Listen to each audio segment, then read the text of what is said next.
Miara-banao ry mpiaino havana, andeha isika hiarivavaka indray. Ny namana Lalino Esia no maniry hoentsika mbavaka androany. Mety misy hitovy aminy ianao ko andeha hiarahanao ny tonombavaka dia ataovy amenina rehefa hitanao fa mifamaly sy mifandraika amin'ny fiainanao izany. Hivavaka isika. Andriamanitra ray any an-danitra ambony io, misaotra noho izao fotoana izay mbola omenao anay izao satria fotoana hitsotroana-bavaka ireo rehetra manana faniriana izany.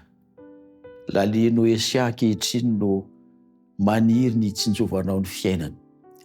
Manana olana izy eo amin'ny fianarana ka tsy mandeha amin'izay laoniny izany.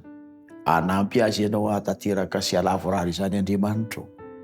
Ary hikasika ny mifofo sy fisainany ianao mba hahatonga azy hilefitra amin'ny sitraponao, hanana ny fanoloran-tena feno ka ahafahanao manohana sy manampy azy. Beteza ianao hitahany fiainany rehetra. Ary ny fahasalamany dia tsinjovo manokana mba ahafahany hiatrika izany fianarana izany.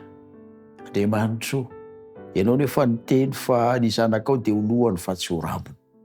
Meteza hahatanteraka izany teny fikasana izany aminy ianao, koa amin'ny fiainany manontolo anie, dia mba ho hita ny mahazanakao azy. Arovy ny fiainany rehetra, ny ankonana misy azy dia ho tahinao, ary aoka Andriamanitra, ho tehirizinao ho anao izy amin'ny androm-piainana ankehitriny sy ho amin'ny fiainako avy. Ny vavaka tetinonina amin'ny anaran'i Jesosy irery ihany.